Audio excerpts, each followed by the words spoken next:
Assalamualaikum warahmatullahi wabarakatuh. Perkenalkan, nama saya Wanda Hamidah. Saya biasa dipanggil Wanda. Saya dari Tadris Biologi B YIN Kudus. Nah, saya di sini akan menjelaskan tentang klasifikasi makhluk hidup.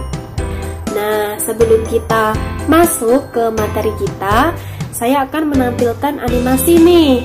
Silahkan menonton.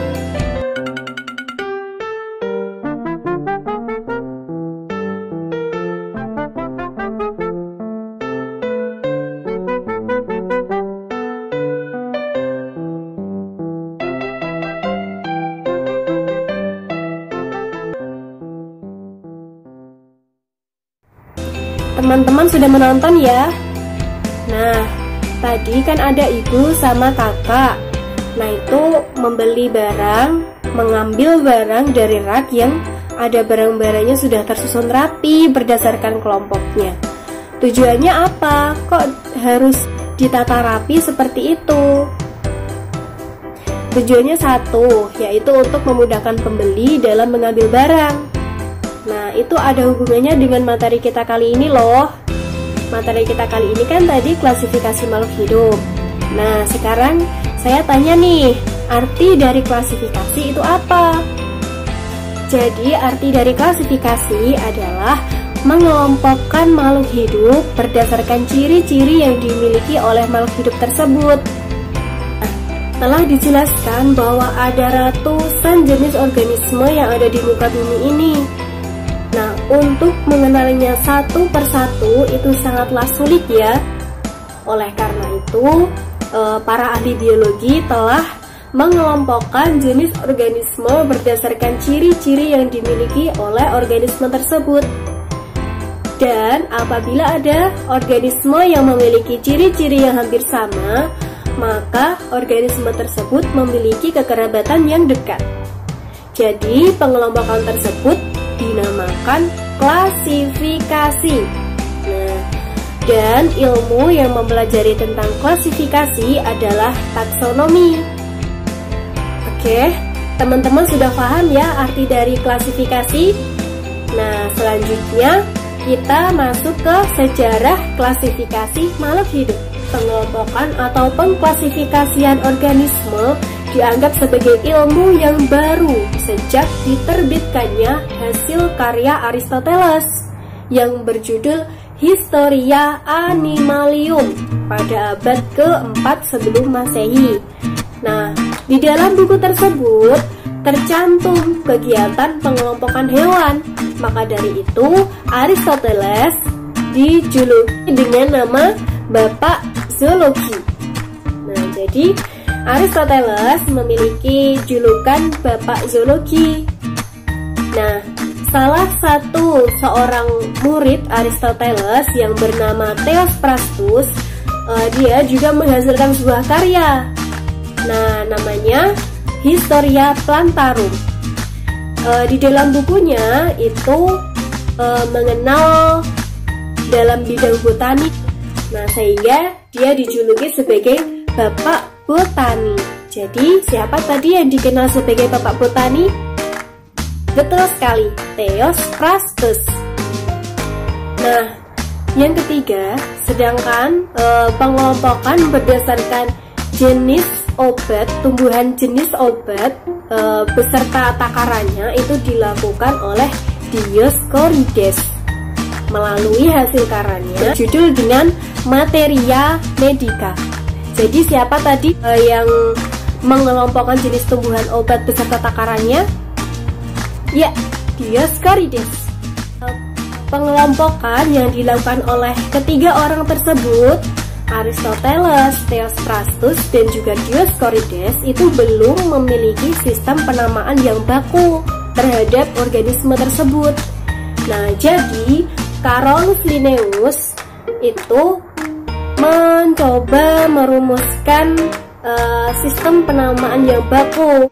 Pada tahun 1753, ia memperkenalkan sistem klasifikasi tumbuhan yang baku ya di dalam bukunya yang berjudul Species Plantarum. Nah, dan menjadi titik awal klasifikasi tumbuhan modern. Jadi pada tahun 1753 Carolus Linnaeus merumuskan bukunya itu tentang klasifikasi tumbuhan yang baku. Oke. Sedangkan pada tahun 1758 Linnaeus mempublikasikan bukunya yang berjudul Systema Naturae yang berisi tentang sistem klasifikasi hewan dan dikenal sebagai titik awal pengklasifikasian hewan modern. Oleh sebab itu, Carolus Linnaeus dijuluki sebagai Bapak Taksonomi. Siapa tadi yang dijuluki sebagai Bapak Taksonomi? Betul sekali, Carolus Linnaeus. Oke, cukup itu untuk sejarah klasifikasi makhluk hidup. Selanjutnya kita langsung ke tujuan, manfaat, dan juga cara mengklasifikasi organisme. Ada yang tanya nih, apa sih tujuan klasifikasi?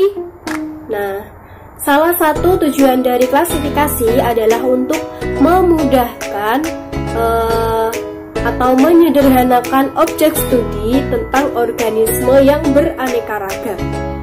Nah, dengan adanya klasifikasi, manusia menjadi lebih mudah dalam mengidentifikasi dan mempelajari suatu organisme. Nah, lalu ada yang tanya nih, bagaimana sih cara mengklasifikasi organisme? Nah, jadi pengklasifikasian organisme itu ada banyak sekali caranya. Namun yang umum digunakan itu menurut cara Carolus Linnaeus. Nah, berikut cara-caranya. Urutan yang pertama yaitu identifikasi atau pencandraan. Nah, jadi identifikasi merupakan suatu tahap untuk mengenal ciri dan sifat dari organisme tertentu. Nah, ciri-ciri yang dapat digunakan yaitu berupa bentuk, struktur, ukuran, warna, sejarah hidup, lalu aktivitas fisiologis, cara perkembangbiakan, dan susunan kimia tubuh. Nah, jadi nomor satu apa tadi? Identifikasi. Nah, lalu yang kedua ada pengelompokan atau pengklasifikasian. Pengklasifikasian itu dilakukan berdasarkan persamaan ciri dan sifat yang dimiliki oleh organisme tersebut. Jadi hewan, contohnya ya, hewan dapat diklasifikasikan menjadi hewan bertulang belakang dan tidak bertulang belakang. Nah, dapat juga diklasifikasikan ada tidaknya rambut, jumlah kuku, tidak adanya cula, seperti itu. Yang ketiga yaitu pemberian nama kelompok. Nah, pemberian nama kelompok tidak boleh sembarangan, jadi harus mengikuti aturan tertentu.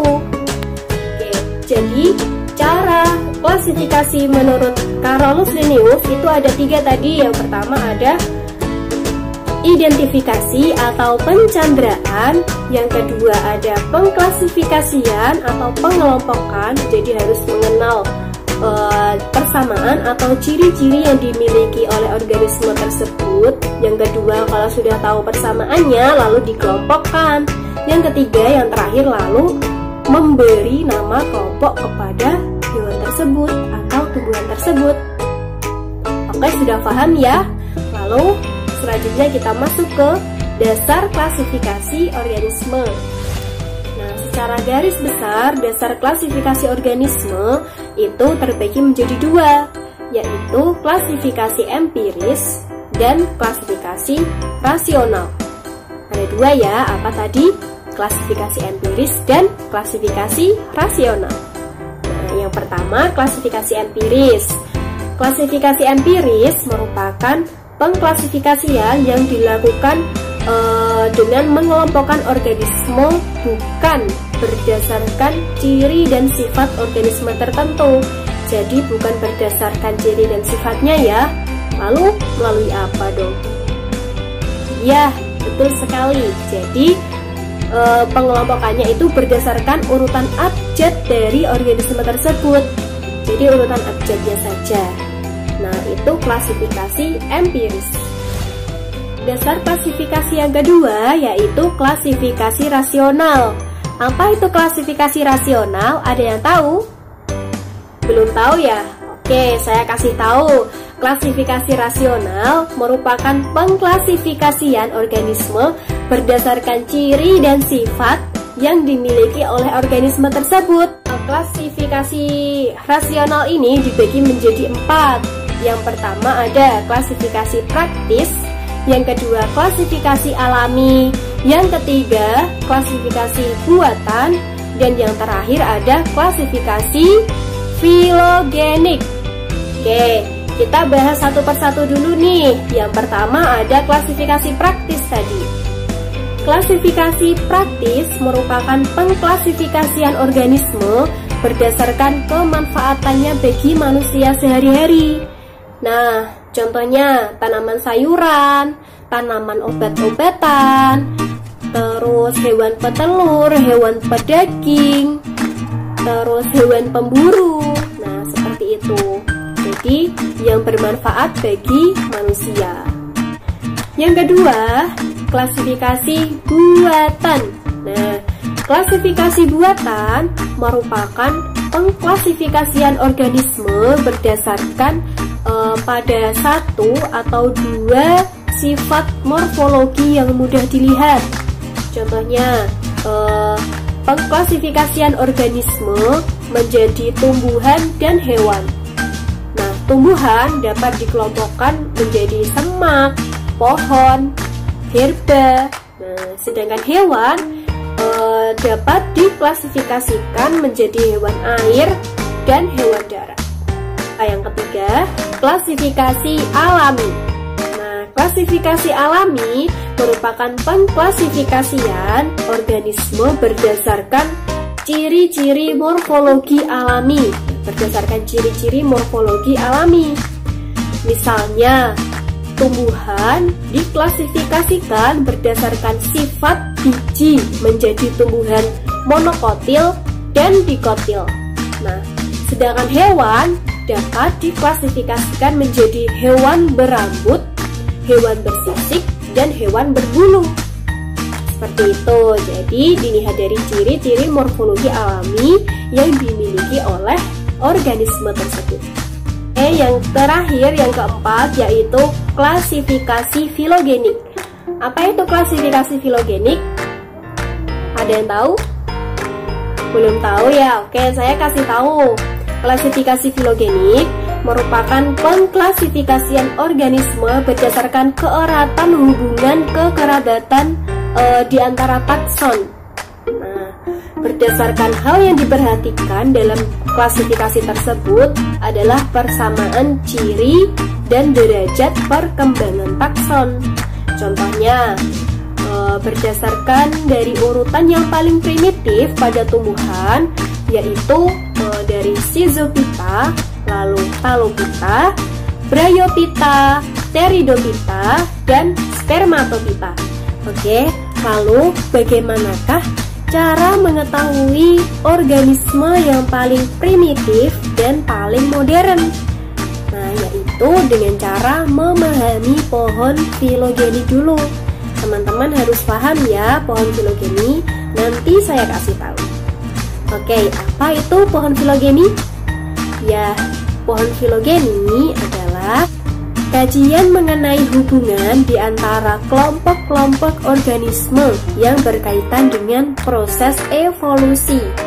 Nah, jadi hubungan antara kelompok organisme yang dikaji dalam filogeni ini didasarkan pada morfologi dan DNA masing-masing kelompok.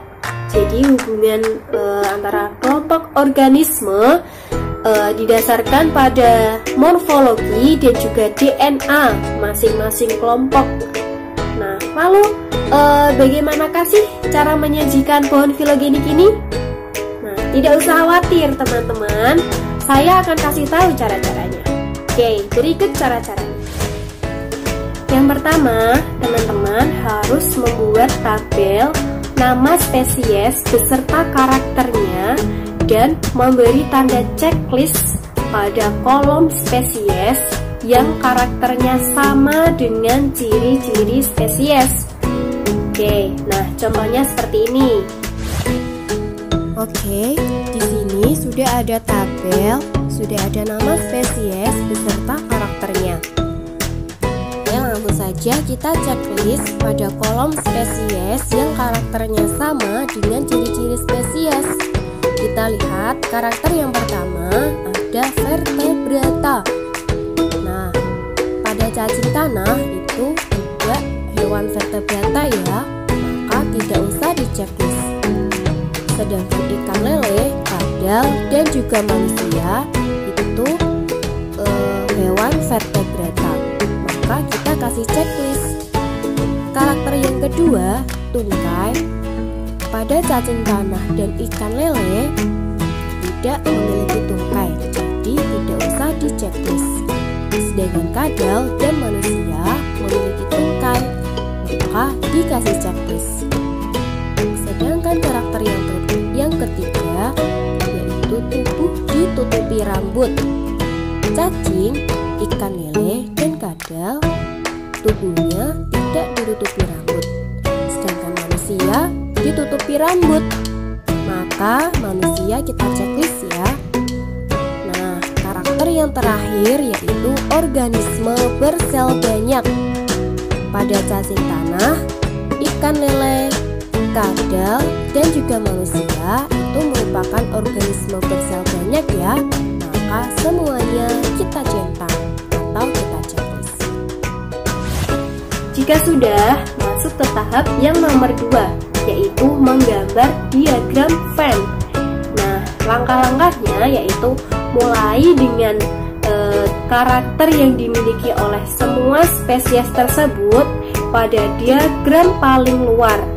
Nah, di dalam tiap kotak atau diagram, tuliskan nama organisme atau spesies yang hanya memiliki sekelompok karakter tertentu. Nah, contohnya seperti ini. Oke teman-teman, di sini sudah ada diagram Venn ya. Nah, kita mulai dengan karakter yang dimiliki oleh semua spesies tersebut pada diagram paling luar. Tadi, organisme bersel banyak dimiliki oleh semua spesies ya. Maka, pada diagram Venn kita taruh paling luar. Nah, seperti ini.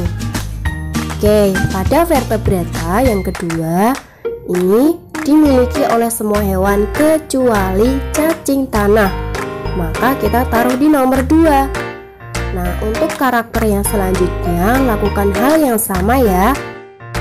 Jika sudah, diagram Venn tadi diubah menjadi kladogram, yaitu dengan cara yang pertama, ciri-ciri yang paling umum pada diagram Venn terletak pada diagram paling luar, itu ditulis paling luar juga dari pangkal tanda panah pada kladogram.